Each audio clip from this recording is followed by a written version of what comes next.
A graça e a paz do nosso Senhor a todos. Está em João ali 8,32. Conheceis a verdade e a verdade vos libertará. Mas nos libertará do quê? Nos libertará de certas denominações que estão pregando dízimo, pregando prosperidade, pregando uma língua mentirosa, essa língua que eles pregam. E, amados, pregando o famoso reteté, como tem muitas igrejas, o famoso canela de fogo. Canela de fogo vem de origem no centro de Macumba. Reteté, se tu perguntar pro Google agora, e no Google perguntar o que é reteté, ou o que ele vai dizer? Bagunça ou desordem. Então é o que estão fazendo nas igrejas. Então, sobre línguas agora,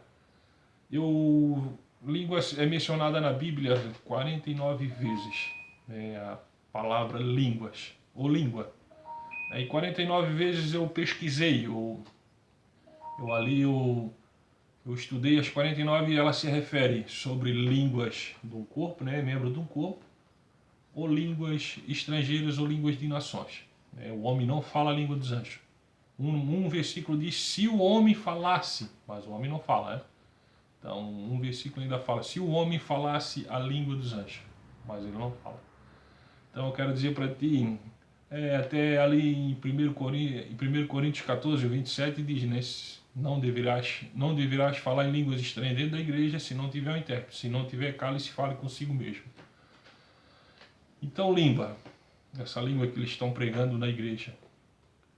O que me adianta? Por exemplo, eu estou pregando agora aqui no Brasil, E todo mundo que está na igreja fala em português, não fala outra língua. Então, para que me adianta eu falar em outra língua? Me explica. Para que eu vou fazer confusão? Eu não vou ter que pregar em português? Ah, mas aquela manifestação ali é fruto do Espírito Santo. Mentira! Mentira! Qual é o fruto do Espírito Santo? Vamos ver aqui agora na Bíblia, na palavra, que está ali sobre o fruto do Espírito Santo. Fala em Gálatas 5:22. Quem quiser conferir, Fruto do Espírito Santo é amor, felicidade, paz, longanimidade, benignidade, bondade, fé, mansidão e temperança. Então esse é fruto do Espírito Santo. Essa língua mentirosa não. Tá? Então eu quero dizer para ti, amado, se você quiser pesquisar, levar mais além, vai ali em 1 Coríntios sobre os dons espirituais, que vai estar tudo ali sobre o dom de língua. É um exemplo, o missionário, o Eli Soriano, prega no mundo todo, e cada país que ele vai, ele prega na língua deles. Então é um dom que ele tem, um dom de língua. Esse se refere a um dom de língua, amados? Então eu quero dizer para vocês que então não é fruto do Espírito Santo falar uma língua estranha que ninguém conhece.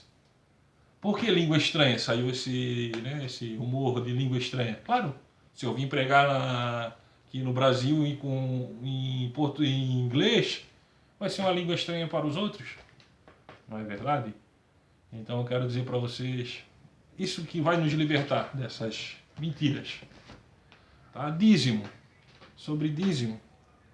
Dízimo, todos os pastores sabem que não é para ser cobrado hoje em dia, no tempo de hoje, porque o dízimo, para que seria, a Bíblia se refere a dízimo, levai o dízimo ao templo do Senhor. O templo do Senhor existe ainda? Pergunto para vocês, não. O templo do Senhor era onde ficava a arca da aliança com a tauba, onde estavam os 10 mandamentos, o cajado de Arão e o prato com o maná. E ali habitava o Espírito de Deus, no tabernáculo, que é o templo do Senhor. Então ali era o templo do Senhor. Então para que levar o dízimo ao templo do Senhor? Foi a lei para isso, para quê? Porque os levitas não tinham herança à terra. Os levitas eles cuidavam do templo de Deus. Então ele não tinha tempo para lavoura, para plantar. Então o dízimo era para eles, para que eles viessem se alimentar, se vestir. E a Bíblia diz que dali ele tirava o dízimo do dízimo. Tirava, para Deus. E ali ele dividia com os órfãos e as viúvas e os necessitados. Então era a lei só para eles, para nós não é. Então Jesus veio e quebrou essa lei. Ah, não, Jesus não quebrou sim algumas leis quebrou. Diz que Jesus não veio para mudar a lei, mas para fazer cumpri-la. Isso não. Algumas leis ele tirou. Por exemplo, se fosse viver na lei de Moisés, 2000 e poucas leis que tem em Moisés, né? Que nós tinha que cumprir. Nós então estávamos condenados. Nós não cumprimos nem a metade. Não é verdade? Então nós não vivemos mais pela lei, mas sim pela graça. Quero dizer para vocês, então, se libertar. Conheceis a verdade e a verdade vos libertará. Libertará dessas falsas, essas mentiras que estão fazendo hoje em dia nas igrejas. Igreja somos nós. A igreja somos nós. Igreja são o povo de Cristo. Isso é o que eu quero que vocês entendam. E essas denominações que dizem que é igreja, o templo ali, a casa é a igreja, não. A Bíblia diz, ali em Atos 7:48, que Deus disse que não habita em templos feitos pela mão do homem. O templo do Espírito Santo hoje somos nós. Não existe mais aquele templo da arca, não existe mais. O templo é nós agora. Nós somos a igreja de Deus.